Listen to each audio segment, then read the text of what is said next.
Rama Pupoda.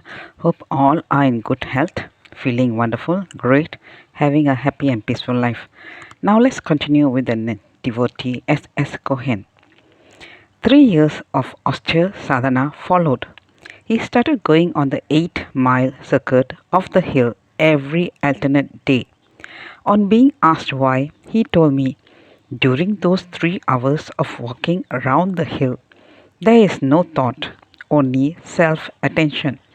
There are no physical or mental distractions.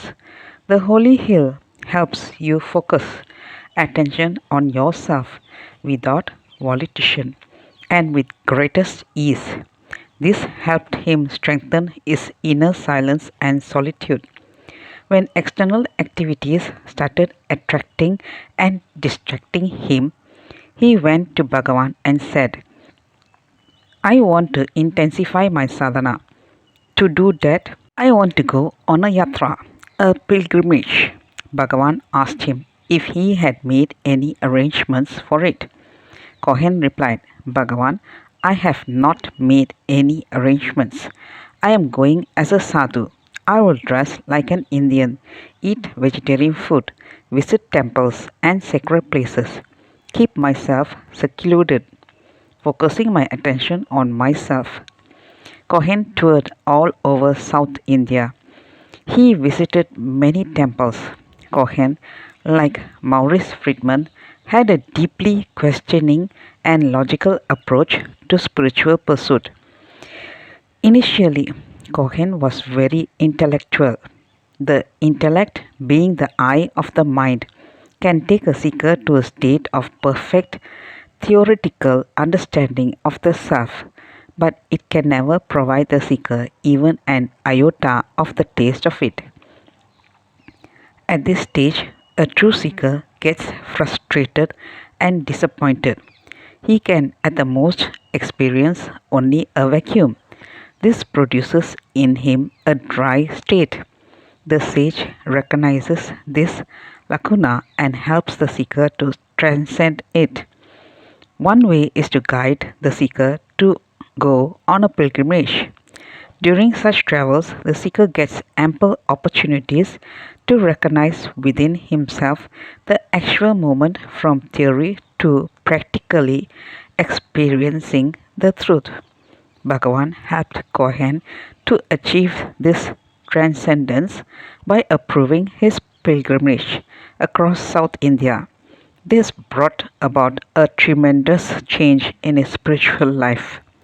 This is how Cohen interpreted to me his successful transcendence from dry saturation in theory to his pulsating experience of the self within as the heart. During his pilgrimage, he met Swami Ramadas at Ananda Ashramam in Kerala. Swami Ramdas was full of joy, always singing Ram's name in the presence of Ramdas, who had his realization in the presence of Ramana Maharishi. Joy permeated the very air. For the first time, Cohen understood the real nature of bhakti, pure inward joy. When he walked out of Ananda Ashramam, he walked out as a happy, joyful man, still pursuing Jnana Marga. He went to Kanyakumari, where he started feeling his separation from Bhagavan. Cohen told me that emotional pinning for Bhagavan was the gift of Swami Ramdas to me. Lying down on the sands by the ocean, he started crying, O Bhagavan, how mighty you are and how sublime and all-pervasive is your immaculate purity.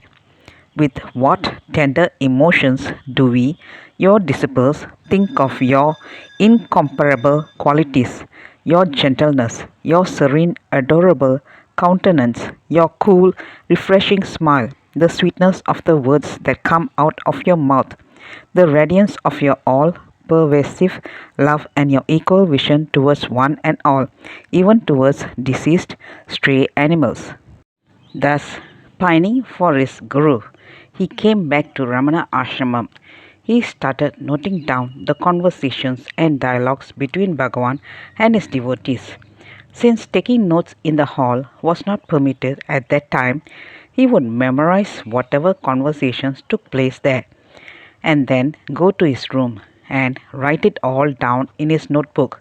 It was this notebook that was later published as Guru Ramana.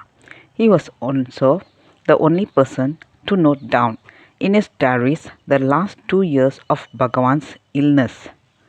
Being a homeopath, he had the knowledge to write accurately about the various treatments tried and the surgeries performed. Meanwhile, he was starting to see glimpses of the bliss which Bhagavan had said was the very nature of the self. It had taken a long time for Cohen, but being an intellectual, he still had doubts. He had read in the scriptures that the ultimate realization is always instant and sudden. He went to Bhagavan and asked, Bhagavan, the scriptures say that the final realization is a sudden and instant event. Bhagavan smiled at Cohen and said, Yes, but it should not be forgotten that before that there must be a maturing, which is a slow process like the ripening of a fruit on a tree.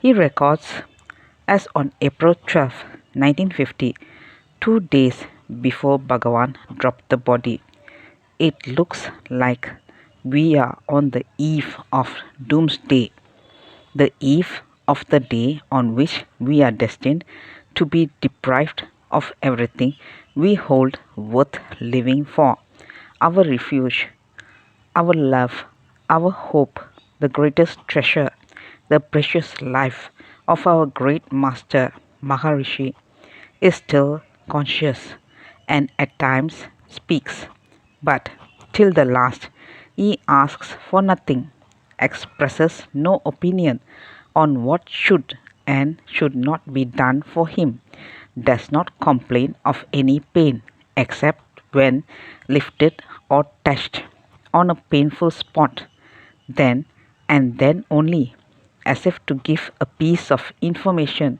he would remark, There is not a spot that is not painful to the touch.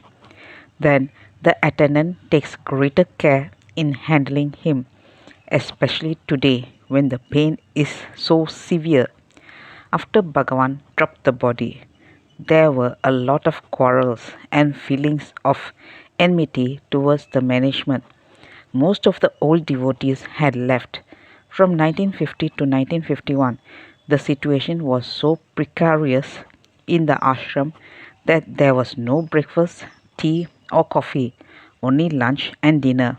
Soon, the Sarva Adhikari Ananda Swami also dropped the body.